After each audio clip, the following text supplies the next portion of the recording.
Kalau ada yang lain, jangan lagi bikin framing-framing, ini nggak mau diskusi.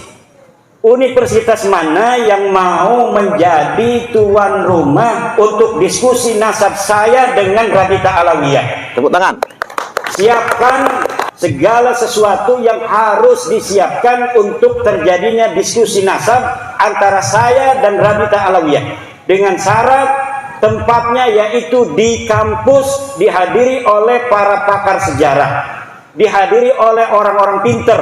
Nggak usah ada pendukung saya, nggak usah ada pendukung Mbak Lawi. Ya, cocok. Hanya orang-orang pinter, doktor, profesor.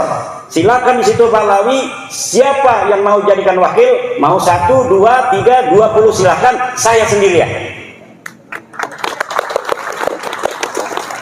Ini bisa disampaikan dan ini kalimat saya, ini bisa dijadikan pegangan kalau saya tidak mau. Ini jangan framing-framing lagi. Ayo kita ajakan diskusi Kimat tidak pernah datang bagaimana? Ente yang gak mau datang. Cuma ente bikin framing, aneh gak mau datang. Begitu yang benar. Itu di Banten, yang di Banten ya aneh itu dapat screenshot dari panitia. Nih, dari Rabita Alawiyah sudah mengatakan, aneh gak mau datang dan aneh gak mau utus wakil. Itu diberikan kepada saya. Ya udah, kalau gak mau datang, gak ngutus wakil, saya nggak mau datang. Karena di sana gimana kita ini katanya kan udah nyari-nyari dana, banyak orang yang udah ngasih duit. Kiai kalau misalnya ini tidak terjadi kita malu, kata panitia. Ya udah kita bikin aja tuh apa namanya humor-humoran wakil-wakil kita. Yang hadir di sana itu tidak mewakili Mbak Alwi. Hanif Alatas itu mewakili diri sendiri dan dia menyatakan itu di dalam debat itu bahwa kami tidak mewakili Rabita. Kenapa mereka tidak berani mewakili Rabita? Karena kalau mewakili Rabita, kalau kalah nanti udah beres tuh urusan. Kemarin juga itu di Rabita Alawiyah mengadakan acara diskusi. Katanya saya diundang gak mau datang. Kenapa itu saya gak mau datang?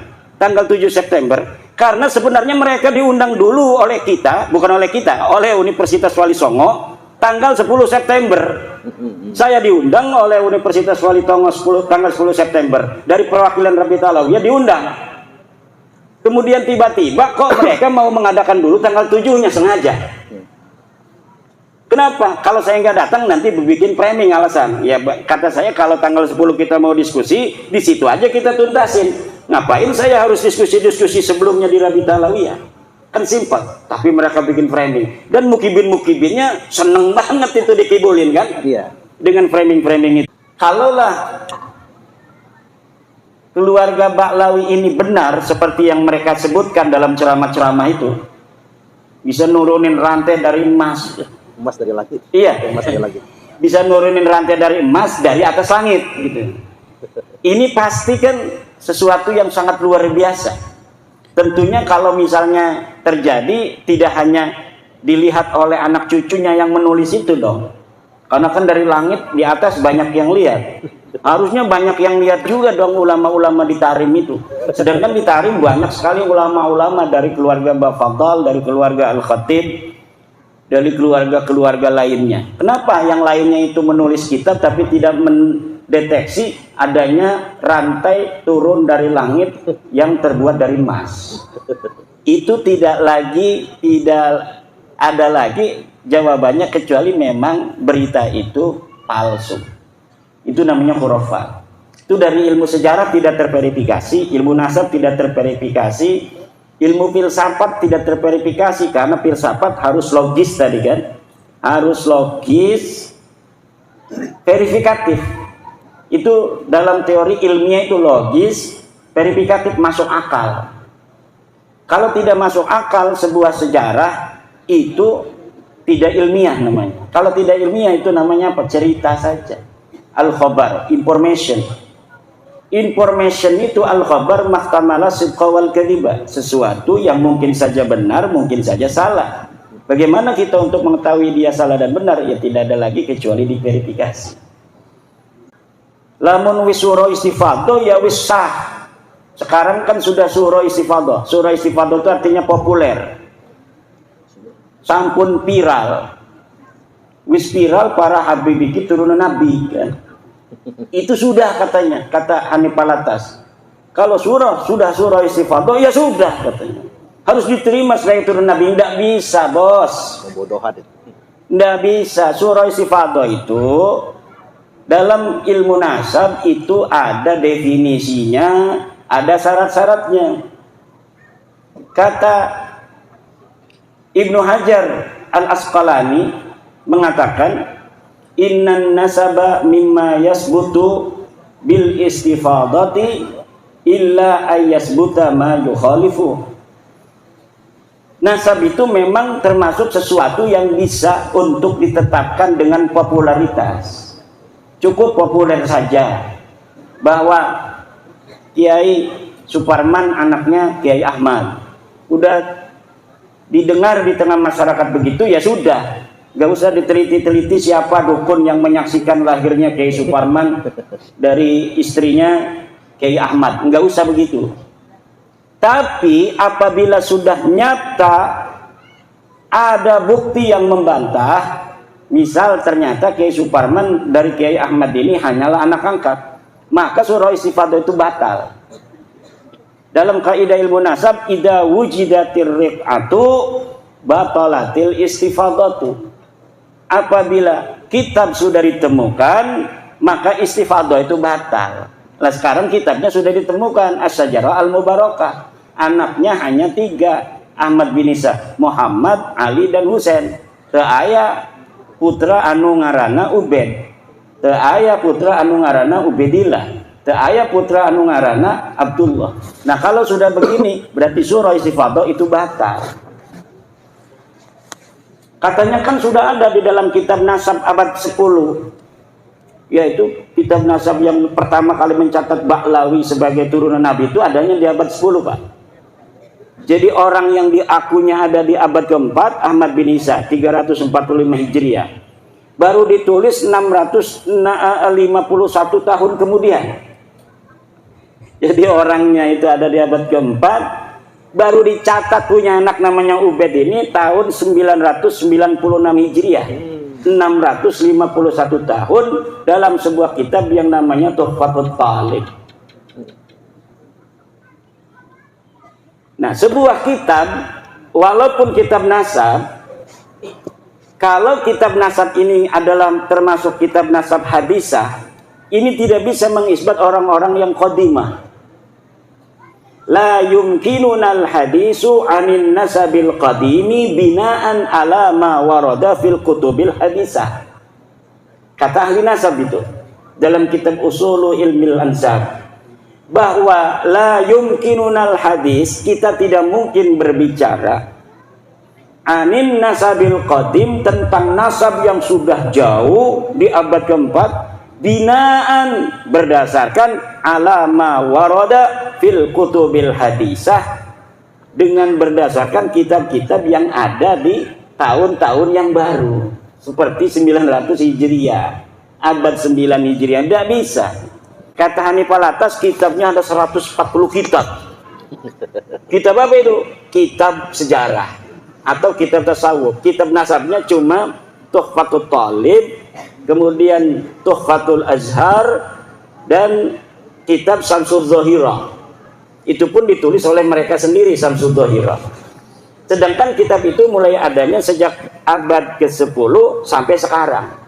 Abad 9 sampai abad di mana Ahmad bin Isa itu ada, tidak ada yang menyebutkan Ahmad bin Isa punya anak namanya Ubed. Maka ini secara ilmu nasab batilun maudu'un mardudun munqati'un.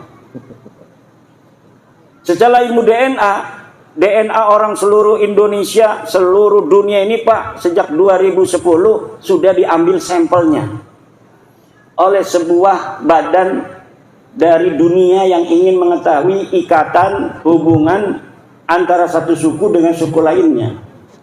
Orang Arab sudah ditentukan haplogrupnya J1, orang Indonesia asli O.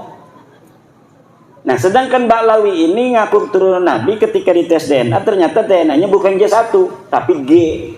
G ini orang mana? Orang Turki, orang Georgia, Kaukasus dan sekitarnya. Itulah orang-orang dengan haplogrup G.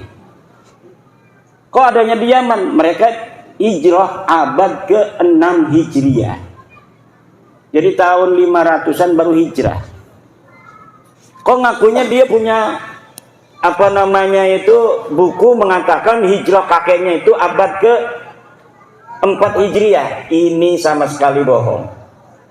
Dia mengatakan bahwa Ahmad bin Isa hijrah dari Basrah ke Hadramaut. Tidak ada. Ahmad bin Isa itu orang Madinah dan dia tetap ada di Madinah. Dia tidak pernah hijrah ke Basrah. Yang hijrah ke Basrah itu Ahmad bin Isa bin Zaid. Makamnya ada di Basrah sekarang, di Najaf. Ahmad bin Isa bin Zaid. Kalau Ahmad bin Isa bin Muhammad An-Naqib bin Ali Al-Uraidi bin Ja'far As-Sadiq, dia orang Madinah dan ada di Madinah. Di mana makamnya? Kalau misalnya Kiai Imad tidak mengatakan makamnya ada di Basrah atau makamnya ada di Hadramaut, di mana makamnya? Enggak penting mengetahui makam. Karena miliaran manusia dari zaman Nabi Adam, hanya beberapa yang sampai sekarang ini masih ada makamnya. Kakek kita aja coba urut kakek kita 5. Apakah seluruh kakek kita 5 itu makamnya masih terdeteksi ataukah tidak? Mungkin hanya sedikit orang yang bisa mendeteksi 5 leluhurnya makamnya masih utuh. Kecuali mungkin dia orang besar, kecuali mungkin dia ulama besar, makamnya dijarahin orang. Tapi apa iya 5-5-nya itu akan jadi orang besar semua? Biasanya ada aja yang nakal. Atau jadi orang biasa-biasa saja dan makamnya kemudian dilupakan. Jadi tidak penting ketika kita sudah mengetahui bahwa Ahmad bin Isa itu tidak hijrah ke Hadramaut, lalu katanya kalau makamnya itu bukan di Hadramaut, makamnya ada di mana? Sekarang ini kan makamnya dijarahin orang tuh. Jarahin katanya makam Ahmad bin Isa. Bagaimana orang yang tidak hijrah ke Hadramaut makamnya jadi Hadramaut lalu dijarah-jarahin? Nah, ini sebagai bukti arkeologis. Ini buktinya bahwa Ahmad bin Isa itu ada. Apa buktinya? Makamnya ada. Lah kita bisa bikin makam sekarang Pak. Contohnya sekarang banyak makam palsu, betul nggak? Betul. Orangnya masa lalunya tidak ada, makamnya sekarang dibikin. Makamnya dibikin bagus lagi, dikasih kubah. Di Pemalang kemarin ketahuan tuh bin Yahya dibongkar sama masyarakat Pemalang gara-gara bab nasab ini. Dulunya mereka ikut berziarah sampai nangis-nangis ziarahnya. Allah ya Allah. Sekarang dia yang bongkar sendiri. Tapi kita ingin mengatakan bahwa kalau kita umat Islam ini cinta pada Rasul dan wajib menjaga keturunan Rasulullah. Nasab-nasabnya yang orang mengaku turun Rasulullah itu harus asli. Kenapa? Ada kaitan antara pengakuan orang yang mengaku keturunan Nabi dengan masalah-masalah teologi. Kan kita ahli sunnah wal jamaah. Dalam ahli sunnah wal jamaah kita wajib mencintai ahlu bait. Ahlu bait itu tadi, la as'alukum alaihi ajra illal mawaddata fil qurba. Siapa itu? Kata Ibnu Abbas, Rasulullah pernah mengatakan yang dimaksud al-qurba itu pertama adalah Aliun wa Fatimatu wa waladahuma. Ali, Fatimah dan 2 anaknya. Selain ahli bait yang 5 ini termasuk baginda Nabi, keturunannya pun dalam tradisi, bukan dalam ajaran. Dalam tradisi ahli sunnah wal jamaah ini mendapatkan tempat. Kenapa saya bilang itu dalam tradisi bukan dalam ajaran? Karena tidak ada satu dalil pun yang kuat yang menyatakan kewajiban kita untuk mencintai keturunan Nabi itu tidak ada. Kalau mencintai ahli bait ini yang tadi itu Fatimah, Ali, siapa, Hasan, Husain itu ada dalilnya tadi. Pertanyaan dari Ibnu Abbas, wa man qarabatukal ladina wajabat alaina mahabbatuhum. Siapa kerabatmu ya Rasulullah yang wajib kami cintai? Kan wajib tuh. Itu dilalatan sorihatan, wajib mencintai mereka. Siapa? Dijawab oleh Nabi, Aliun wa Fatimatu wa waladahuma. Ali, Fatimah dan 2 anaknya. Kalau keturunannya tidak ada dalil yang sharih yang menyatakan bahwa kita wajib sebagai umat Islam untuk mencintai turunan Nabi, tidak ada. Tapi walaupun tidak ada, di dalam tradisi kita memiliki perhatian khusus, kecenderungan khusus untuk mencintai keturunan Nabi. Akhirnya kecenderungan mencintai keturunan Nabi ini dimanfaatkan oleh orang-orang yang mengaku keturunan Nabi. Maka bapak-bapak, ibu-ibu, sampai sekarang ini seluruh dalil-dalil saya yang saya sampaikan tentang keterputusan nasab mereka itu belum bisa dijawab, baik di dalam bahasa Arab maupun dalam bahasa Indonesia. Dalam bahasa Arab saya sudah mengarang Al-Mawahib Al-Laduniyah fi Qita'i Nasabi Ba'alawi ibn Ubaidillah. Kemudian saya juga mengarang kitab I'anatul Akhyar fi Jawab Syekh Abdullah Mukhtar. Ini ada seorang kiai, Syekh Abdullah Mukhtar, yang menjawab tesis saya dengan bahasa Arab. Kemudian saya tulis jawaban-jawabannya dalam kitab I'anatul Akhyar fi Jawab Syekh Abdullah Mukhtar. Kemudian saya juga mengarang kitab Al-Ma'arif Ar-Rabbaniyah fi hifdhin nutfati an-nabawiyah.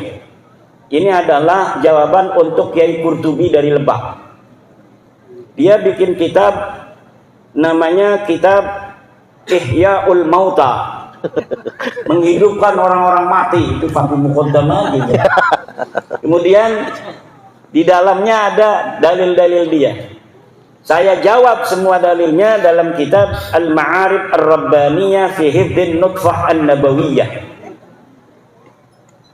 Dan semua kitab saya itu, para kiai, ada di internet yang bisa di-download, kemudian bisa di-print out gratis. Siapa saja yang masih memiliki keraguan terhadap apakah Ba'alawi ini cucu Nabi atau bukan, itu bisa melihat dalil-dalil saya. Dan apabila ada yang mau membantah, dipersilahkan untuk membuat kajian yang sama dan kemudian dituangkan di dalam sebuah kitab atau sebuah buku, baik yang berbahasa Indonesia, yang berbahasa Arab. Itu kebanyakan saya langsung menanggapinya dengan tulisan. Yang membuat tulisan saya balas dengan tulisan. Ada dari Tarim, seorang Habib dari Tarim sudah mengirim sejak awal. Dia bikin kitab, kemudian saya jawab kitabnya. Ada dari Saudi Arabia, bikin kitab bantahan, sudah saya bantah. Kemudian dia tidak bantah lagi. Ada lagi dari Malaysia, bikin kitab, kemudian saya bantah, tidak bantah lagi dia. Namanya Al-Mahdali. Yang berbahasa Indonesia, Rumel Abbas. Kalau dia ini agak logis. Karena apa? Karena dia berusaha untuk mencari kitab-kitab abad ke-5, ke-6. Dia katanya mendapatkan, setelah saya teliti, ini kitab tulisannya aja abad ke-6, tetapi ternyata ditulisnya tahun 1960 Masehi. Baru 50 tahun. Jadi kitabnya saya sebut kitab palsu. Dari mana saya tahu palsunya itu? Ya, ada metodologinya kita untuk mengetahui sebuah manuskrip itu asli atau tidak. Kemudian apakah manuskrip itu betul-betul sesuai dengan yang diatribusikan namanya. Diatribusikan katanya ini adalah Abul Qasim An-Nafat, diatribusikan Sa'aduddin Ad-Difari, diatribusikan Abil Hasan Al-Allal. Ternyata semuanya palsu. Dan saya sudah membuat, coba cari di internet manuskrip palsu Ba'alawi versi Rumel Abbas. Itu bisa di-download, bisa di-print out, bisa dipikirkan oleh bapak-bapak sendiri. Benar nggak itu Rumel yang mengatakan dia menemukan manuskrip, kemudian saya katakan palsu, dan saya sebutkan bagaimana dalil-dalil sehingga saya bisa mengatakan manuskripnya palsu. Kitabnya baru dibikin 1960-an. Itu ada, tinggal di-download. Di-download itu Pak diambil, kemudian bisa itu di print out oleh anaknya. Minta anak tuh katanya, saya pengen lihat itu bener enggak Rumel Abbas itu manuskripnya palsu. Coba downloadin, nanti bapak akan melihat bagaimana bentuk manuskripnya, bagaimana jawaban saya. Dari situ bisa menilai mana yang benar, mana yang salah. Kemarin Hanif Alatas bikin buku berjumlah 500 halaman. Di dalamnya apakah itu sudah menjawab? Tidak. Kenapa? Karena ternyata di dalamnya buku Hanif Alatas sama dengan apa yang disampaikan oleh Rumel Abbas. Jadi manuskrip palsu yang didapatkan Rumel Abbas itulah yang ditaruh di dalam kitab-kitab itu, mengenai tentang data-data yang ada di abad ke-4, ke-5, ke-6, pokoknya sebelum abad 9, ketika mereka mengatakan menemukan, ternyata bohong. Kita bisa uji kalau ketemu di satu ruangan, dalam satu meja, di situ ada profesor-profesor sejarah, dokter-dokter sejarah, kemudian kita berdiskusi, maka akan ada juri-juri itu yang akan melihat mana yang benar. Apakah klaim daripada Rumel Abbas, apakah klaim dari saya? Dan saya dapat membuktikan kepalsuan dari manuskrip Rumel Abbas itu. Nah, kemudian 500 halaman itu, dalamnya itu cuma hal-hal yang pernah didiskusikan bersama. Tulisan-tulisan tentang saya tidak mengakui ulama-ulama besar. Ulama-ulama Ibnu Hajar sudah mengatakan bahwa silsilahnya Ba'lawi ini nyambung ke Nabi gitu, di abad ke-10 Hijriah. Nah, Ibnu Hajar itu ketika menyebutkan silsilah Ba'lawi itu dalam kitab tasawuf, kitab sanad tasawuf. Kitab sanad-sanadnya itu banyak, ada sanad hadis, sanad fikih, sanad tasawuf.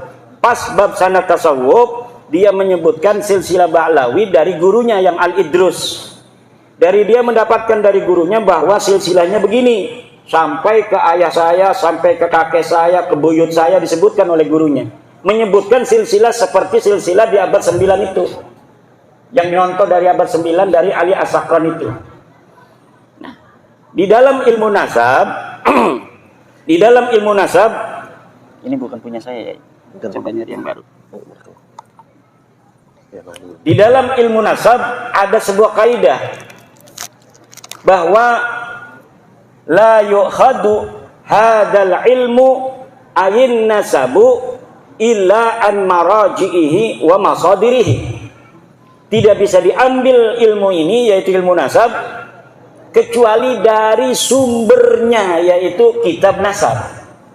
Sedangkan Ibnu Hajar itu ketika menyampaikan silsilah Ba'lawi itu bukan kitab nasab, tapi kitab tasawuf. Itu secara ringkasnya aja. Nanti kita kembangkan di dalam jawaban-jawaban pertanyaan. Terima kasih. Ini kode serak. Terima kasih. Dengan sendirinya dikode Yai Imad serak ya, agar kita langsung masuk sesi kedua. Monggo diminum dulu. Iya. Dugannya dicobain dulu. Halo. Buat santri walaupun ngantuk, tahanin ya. Enggak, hebat. Ini santri Rahmatul Ummah dan juga ada santri Fatihul Buldan ya. Lihat dari seragamnya itu santri Fatihul Buldan sama Rahmatul Ummah. Mudah-mudahan santri kita nanti ada yang pinternya kayak Yai Imad juga. Amin. Yang penting istiqomah belajarnya. Baik, sekarang kita masuk sesi kedua. Dari paparan singkat tadi, kalau kata Kiai Nur Ihya itu ceto welo-welo ya. Kalau bahasa kampung saya cetenia. Ceto welo-welo, cetenia. Benar-benar nyata Habib Ba'alwi bukan keturunan Nabi. Bahkan tadi ngutip kitab Tuhfatul Thalib yang menyebutkan terakhir itu terbaru tahun 996 Hijriah. Berarti kalau dihitung dari tahun wafatnya Sayyid Ahmad bin Sayyid Isa, berarti ada 651 tahun jeda pengakuan tersebut. Maka bisa dipastikan Ba'alwi bukan keturunan Nabi. Tepuk tangan dulu. Nasab Ba'lawi ini tidak tersambung, dan saya sering ditanya apakah bertanggung jawab nanti di akhirat. Saya katakan berulang-ulang, saya bertanggung jawab di akhirat bahwa Ba'lawi ini bukan turun Nabi secara ilmiah. Kalau misalnya kita mengikuti sesuatu yang tanpa ilmu, itu yang harus bertanggung jawab itu nanti di hadapan Allah. Wala taqfu ma laysa laka bi ilmun. Jangan kau ikuti sesuatu yang tidak ada dalilnya. Nah, ini dalilnya banyak sekali. Itu kitab saya itu sampai berapa itu yang menerangkan tentang Balawi putus. Ada kiai yang gak mau baca kitab saya katanya. Kalau baca berarti udah tahu. Nanti kalau udah tahu katanya kita harus mengakui bahwa Balawi bukan cucu Nabi gitu. Ada yang begitu. Makanya dia gak mau baca katanya kitab saya itu. Kalau yang tidak bisa baca kitab bahasa Arab, baca bahasa Indonesianya. Banyak bahasa Indonesianya. Saya mengarang pertama menangkal kesahihan nasab Habib di Indonesia. Kemudian terputusnya nasab Habib di Indonesia kepada Nabi besar Muhammad SAW. Kemudian saya juga menulis tentang buku membongkar skandal ilmiah nasab dan sejarah Ba'lawi. Saya juga menulis buku kronik perjalanan ilmiah Imaduddin Usman. Terakhir nanti saya akan mencetak buku jawaban terhadap buku 500 halaman Hanif Alatas. Ini mungkin dalam beberapa waktu lagi akan segera terbit. Subhanallah. Itu sudah hampir 700 halaman. Subhanallah. Cuma kemudian terganggu oleh Kiai Suparman ini yang undang-undang begini sama Kiai Ageng. Saya udah 2 bulan tidak kemana-mana. Saya gunakan untuk menulis itu.